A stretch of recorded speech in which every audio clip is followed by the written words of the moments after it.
Shalom, guys. Welcome back to another episode here, YASHAV Youth Ministries with Casa Israel. Thank you again for being there. We're going to continue. We're back with the Torah portion. We have two Torah portions this week. We're continuing the book of Vayikra, or the book of Leviticus, understanding how to draw near God and how to express our gratitude or our repentance, right? And learning to have that relationship. And so in the last couple of Torah portions, we understood how we can come to this tabernacle that we have been revealed from heaven and have been able to construct so that we can have a relationship with God and maintain his presence. And so we had the sacrifices and the offerings that basically, by definitions, are vehicles to draw near God. We learned of those people that are going to officiate in representation of us, the people, and representation of God to the people, which are the priests and the high priest. And so we have been understanding how important it is, detailed instruction of if we're going to bring anything to draw near God, how we're going to bring it, and how the priests are going to make sure that what is brought is correct and it is acceptable. And also we saw how the priests were going to be ordained, consecrated, and separated so that they are able to inaugurate this service. Okay, and so last week we finished with in Torah Portion Shemini, the 8th day, and we're found in the middle of a controversial situation where as we're inaugurating this tabernacle, this sacred space, Aaron's sons, the high priest, next in line, Nadab and Abihu, bring strange fire in disobedience to the commands and die in the camp, and so in the presence of God. And so we are stuck there, and then from there we jump into the purity laws, right? Purity, and what is purity to God? What does God consider clean and unclean? Which is interesting, right? Now, last week when it closed out with what is clean and unclean when it comes to food, right? Animals that could be eaten and not be eaten, right? And it's very important because this is God saying it. It's not men, it's not Jewish people, it's God. God is very clear on what is clean and unclean, what we can eat and what we cannot eat. But today we're not going to talk about that. I will probably link why we should not eat pork, video I uploaded a couple years ago as a reference. So you can probably talk review that. But today we're going to talk about or review and go over again Torah portion Tazria and Metzora. So like I said, this week's Torah portion is Tazria and Metzora. You can find these Leviticus 12 verse 1 to chapter 13 verse 59 for Tazria, and Leviticus 14 verse 1 through 15:33 for Metzora. The Haftarah portions are 2 Kings chapter 4 verse 42 to chapter 5 verse 19 for Tazria, and 2 Kings chapter 7 verse 3 to 20 for Metzora. And the New Testament or Brit Hadashah portions are Luke 7:18 through verse 35 for Tazria, and Matthew 23 verse 16 through 24 verse 2 or 30 and 31. Okay, now in Tazria we're opened with a woman who conceives and gives birth, right? And the Hebrew is very interesting how it is constructed because it highlights the conception, and also the element of giving birth to this seed that is being conceived. And so the concept of marriage and a family and a baby is very beautiful. It's very important and very natural of creation, right? We live it, right? When we remove ideologies, opinions, nature itself, just like it happens with the rest of creation with animals, etc., humans are also able to create family and bring forth life or become a vehicle of life. And so this beautiful picture of a father, mother, baby.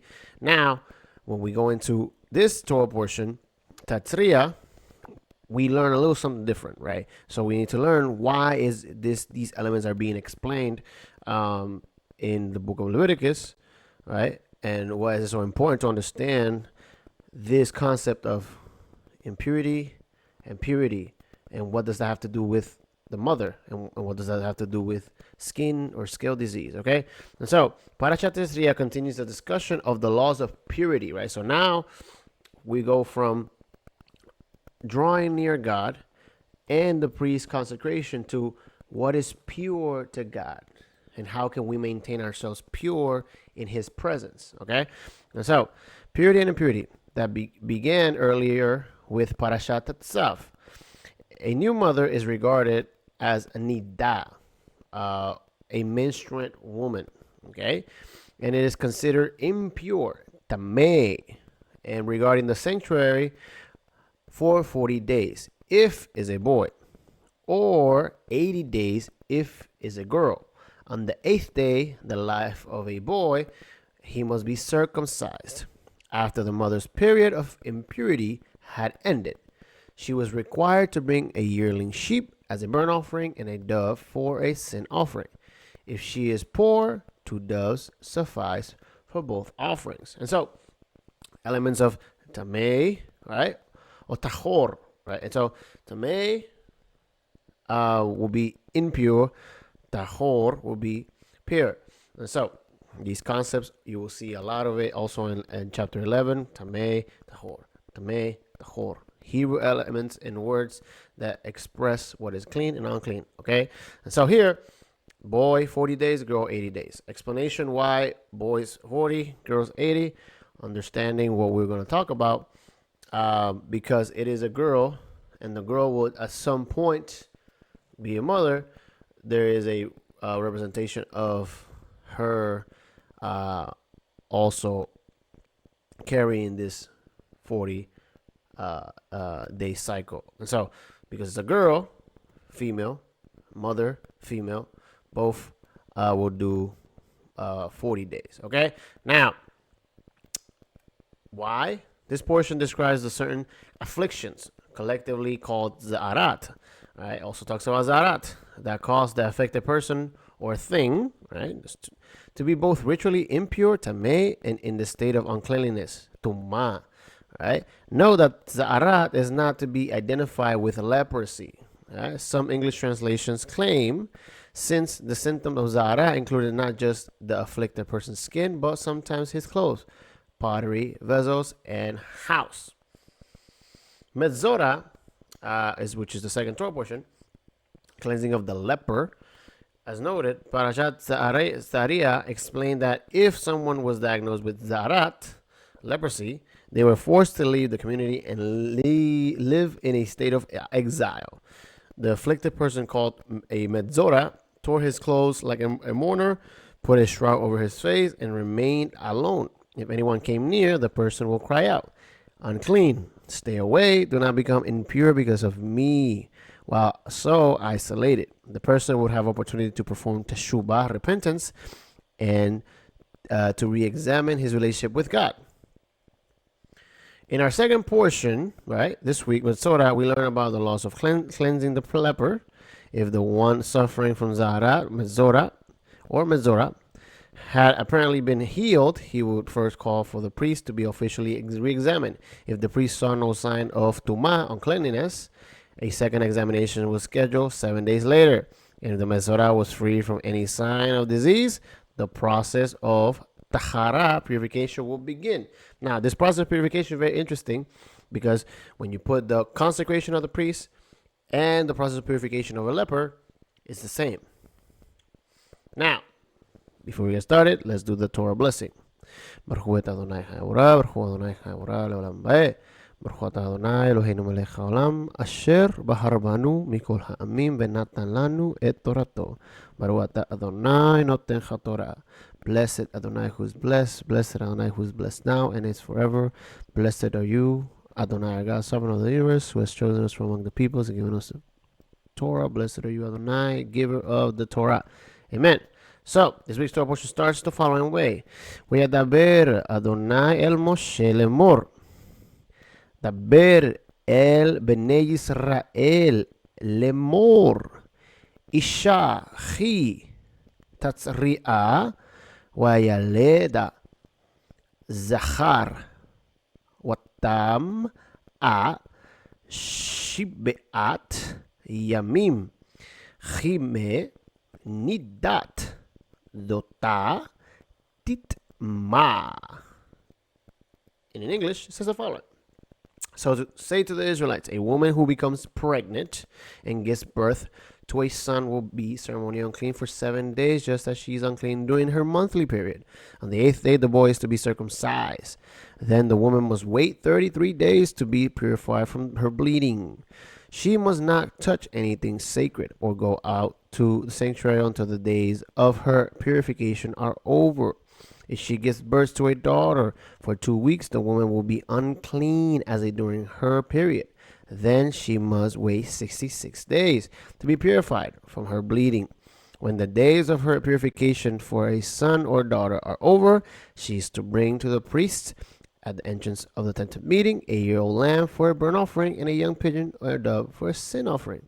And he shall offer them before the Lord to make atonement for her.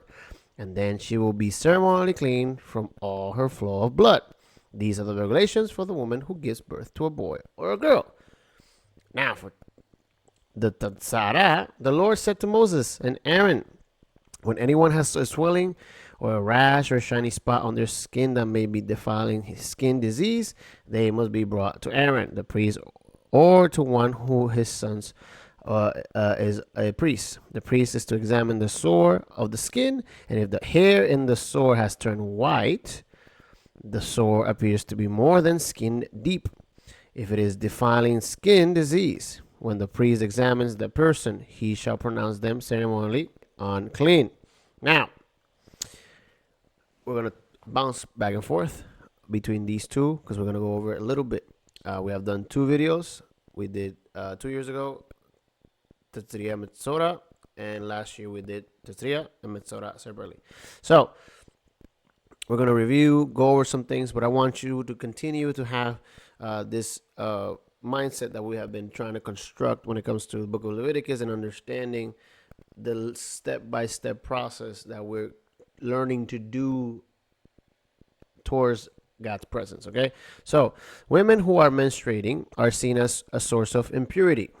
If this smacks of an ancient superstition against menstrual blood, it most likely is, but only in part. And so, a lot of the information that I get is from books because I'm not that smart. I'm learning. I learn. I'm always learning. Like I always tell you, I don't know anything. I just know what I know. So, Jacob Milgram, great commentary. This is obviously the summarized version.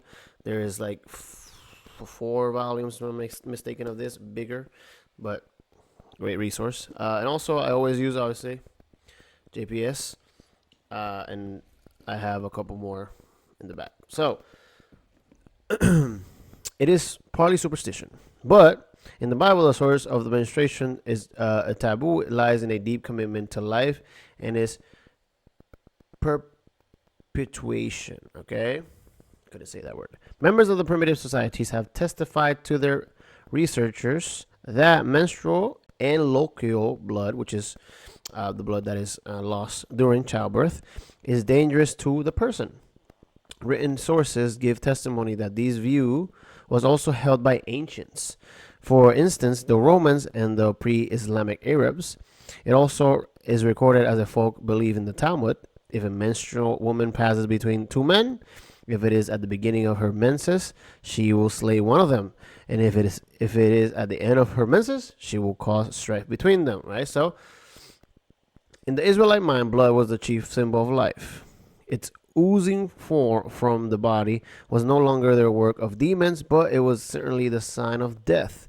In particularly, the loss of seed in vaginal blood was associated with the loss of life. Bleeding or touching blood was not considered polluting, and people who were wounded and bleeding were not defiled and were not forbidden to come to the sanctuary or partake of the sacrifices. So she will go through a process of purification, as we read, and it says now that 40 or 80 days have elapsed, she has brought her requisite sacrifices to the sanctuary. She is purified completely and she is eligible to make contact with sacred objects. Physical impurity, and the other hand, is eliminated mechanically by the water and sacrifice. The process is automatic. Hence, the verb for purification is in the active construction, and it means is pure. And so, why do I put these two elements here? Because there's the element of superstition. Culturally, ancients believed these elements had to do with demonic possession, spiritual possession, mystic, ancient thoughts, because they couldn't control them. So they didn't have an answer for why they happened and what they meant. So they had these mystic representations and trains of thought when it came to the blood and what it represented, especially on a woman, and also personal discharge from reproductive systems. All these things, they were connected to demons and evil spirits. In the case of the person being cursed, the woman or the man, and in the scale disease also, and they were excluded. They were marginalized from the community because of these things. They were not explainable, and so in this case, they were possessed by demons. So you cannot be near us. And so here, God is starting to teach Israel that all these natural elements that do happen to the body have certain rhymes and reasons for them, right? And they do not exclude them from the community, and they do not exclude them from having a relationship with God. But as we're learning, there is order, right? And even though they are not sins, they are impurities. And so God is holy. What is holy? He is set apart. So God is trying to help us draw near him in purity and cleanliness, because that is order. And remember, blood and all these elements are used specifically in specific areas. They're not used freely to be put on the walls, to be put on, it's put in specific areas with specific representations, dictating or representing your complete dedication or forgiveness of sin, right? And usually not all the blood is used. It is poured on the side of the altar. And so here God is trying to teach us order and cleanliness, and letting the woman understand that this is what's happening is something natural. It's happening and it's normal, right? She is not in moral sin against God. She is impure to come to the presence. And why? Because ancient people will see her in her childbirth after moment, and they will consider her demon possessed, or they will consider that evil spirits are possessing her. And God is saying, okay, we're not going to associate this with my sanctuary, and we're going to protect your honor and your dignity. And they will teach the community to understand that this is something natural, and until you are clean and you are able to recuperate, then you can draw near me, right? And be grateful for this life that has been able to come to this world through you. Okay? So, blood that has come out when it comes to obviously menstrual cycle and childbirth is considered as lost of life. That blood is representation of death, because it's something that is being lost in the process of exiting the body. Okay, I hope that is making sense, right? So the blood itself is life, but the element of the loss of blood in the case of this situation is blood that is representing death. Okay, now it's very contradicting, because there's a life that is coming which is pure and clean, but there is uncleanliness in the process. Okay, so I hope that makes sense. If it doesn't make sense, put it in the comment section. Now, the initial problem we face faces the priest when it comes to the Metzora or the Zarat was to determine whether the sufferer had an acute Zarat or some less acute ailment with which it might be confused, but which would heal. Okay, if the initial examination did not immediately reveal symptoms of acute Zarat, the person was held for further observations for 2 successive periods of 7 days. The text describes the symptoms and prescribes the procedure to be followed. Acute Zarat is indicated by a with discoloration of the body hair in the infected areas of the skin and by lesions or lesions that appear to be receded or lower than the surrounding skin. If after 7 days the lesions do not become enlarged, and if within 14 days the hair in the infected area reverts to more normal, darker color, a determination may be made that the infection is not acute Zarat. Otherwise, further quarantine is imposed. If the rash continues to spread, the person is considered to have acute Zarat and is declared impure indefinitely. Okay? Now, understanding this very summarized portion, right? Because we talked about mother gives birth, Zarat, to either scale disease, which is chronic, something that is happening in the skin physically, or something that is imposed, right? And so traditionally, the Zarat that is imposed, which is the acute, is the one that is imposed and is connected to Lashon Hara, right? You are hiding something that you are speaking or that you're thinking or that you are doing, and what is reflected, because nobody else knows, what is going to be reflected is on your skin. And so the priest has to determine either are you in the process of hiding your sin, or are you in a chronic, ailment in your skin.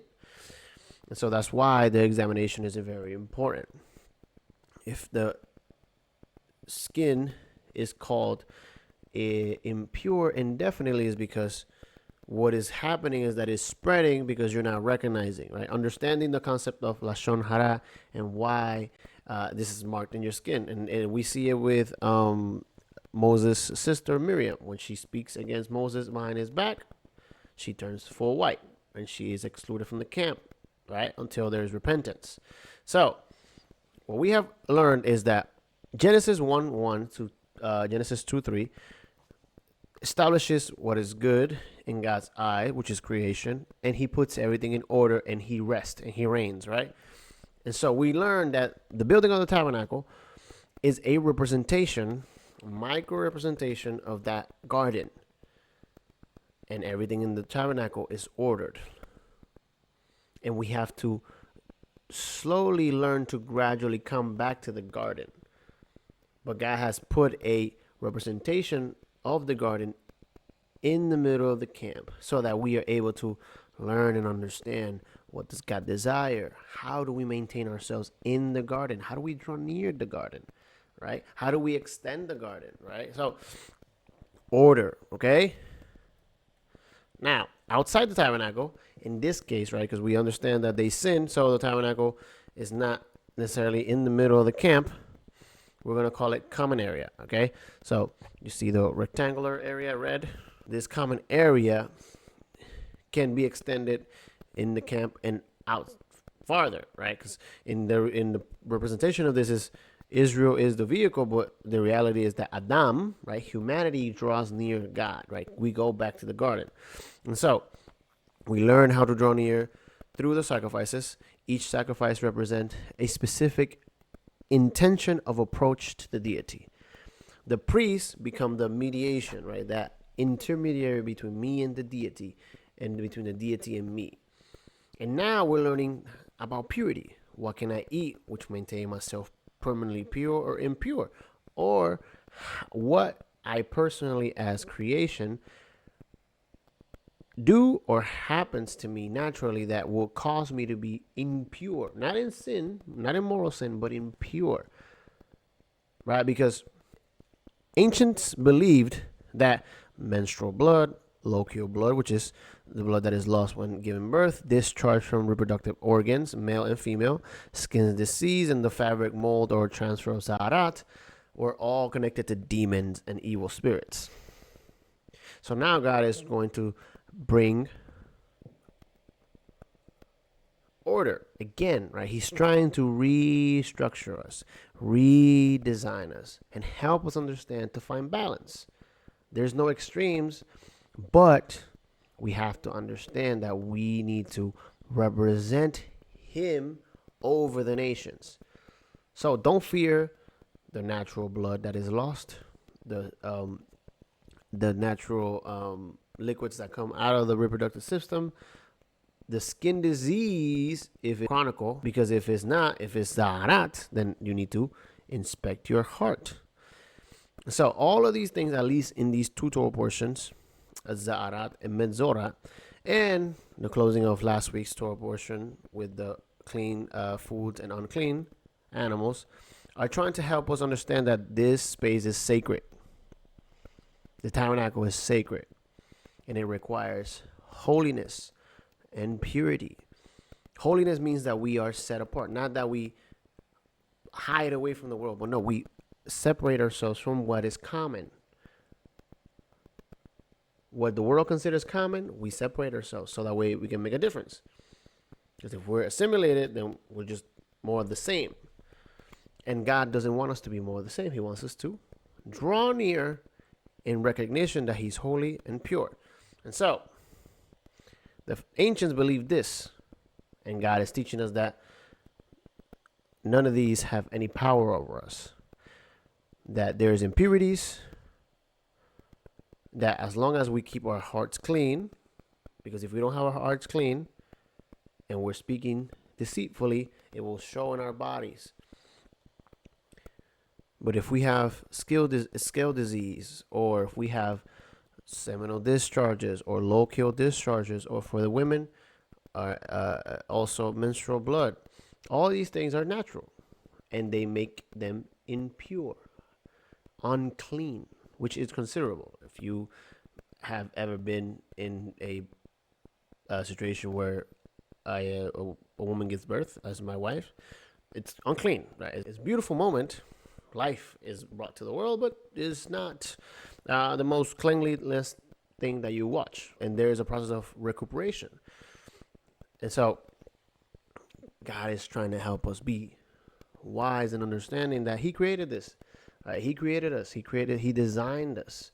And the reason why we are in the stage that we are so far away from his presence is because we chose it, or in the case Adam chose it.